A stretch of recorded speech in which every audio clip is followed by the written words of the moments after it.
Salut, je m'appelle Colline, je suis créatrice de contenu sur internet et je suis maman de 2 enfants, une grande fille de 12 ans et demi et un petit de 19 mois. Et je vais aujourd'hui vous donner mes 10 tips concernant le sommeil des bébés.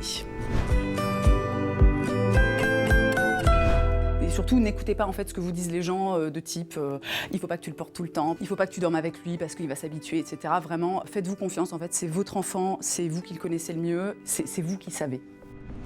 Oubliez l'histoire des nuits à 3 mois, c'est vraiment un truc en fait qui n'existe pas, enfin qui existe parfois, mais dans la globalité, voilà, faut vraiment pas se caler là-dessus parce que c'est très rare en fait que les bébés fassent des nuits complètes à 3 mois, donc on oublie. Soyez à l'écoute de votre bébé, c'est voilà, très important de l'observer, de l'écouter et vraiment d'essayer voilà, de définir quels sont ses besoins. En fait, c'est quelque chose, enfin tout du moins moi personnellement, qui m'a beaucoup aidé vraiment de l'observer quoi. Faites-vous aider. Très important, donc que ce soit voilà, votre partenaire de vie, votre famille. Moi personnellement, j'ai fait appel à une conseillère en sommeil. C'est ok en fait vraiment de demander de l'aide. Dormez en même temps que votre bébé, surtout au tout début, genre quand ils dorment encore un peu bien, genre les 3 premières semaines. Vraiment, n'hésitez pas. Moi, j'ai passé des journées quasiment entières à dormir comme ça sur le canapé avec mon bébé qui dormait sur moi. C'est un truc qu'on dit tout le temps, en fait, personne ne le fait, mais vraiment, faites-le parce que sinon, vous allez décéder.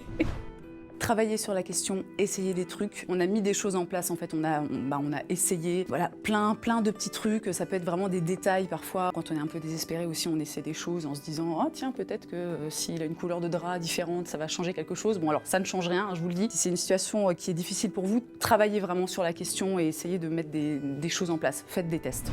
Les tétines, parfois, c'est bien, hein, voilà. Surtout quand on allait, je sais qu'on peut avoir peur de donner une tétine à son bébé parce qu'il a peur qu'il fasse une confusion, etc. Alors bon, c'est au choix de chacun, mais nous, enfin moi en tout cas, parce que j'ai allaité mon bébé, ça m'a énormément aidé parce que parfois quand il se réveillait la nuit, il n'avait pas besoin en fait de téter mon sein, il avait besoin juste de téter quelque chose et en fait moi ça me permettait de continuer à dormir. Enfin c'est bien quoi.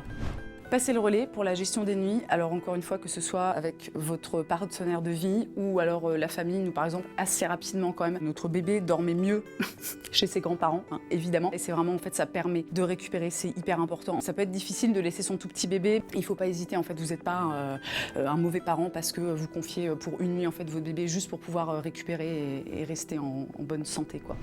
Un tour chez l'ostéo, ça peut être intéressant. Il y a des bébés, par exemple, au moment de l'accouchement, qui peuvent se bloquer un petit peu, des trucs voilà, dans le dos, dans le cou, des choses comme ça. Donc ça peut aider, ça peut aussi un peu les apaiser. Et puis en fait, parfois, ils ont tout simplement des douleurs. L'ostéopathe, vraiment, voilà, moi je trouve que c'est un truc absolument magique et ça peut donner un petit coup de main. Et en plus, après une séance chez l'ostéo, souvent, ils sont très fatigués.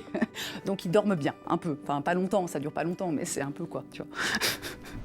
Ça va passer. Promis, genre, je vous jure, vraiment, quand on a la tête dedans, on a l'impression qu'on va jamais s'en sortir et que plus jamais on va dormir bien de toute notre vie. Mais vraiment, ça passe. Et je vous jure que le jour où vous allez refaire genre des nuits complètes comme ça, genre, c'est 1, 2, 3, 5 d'affilée, vous allez kiffer votre vie. Mais voilà, ça va être merveilleux. Donc, courage.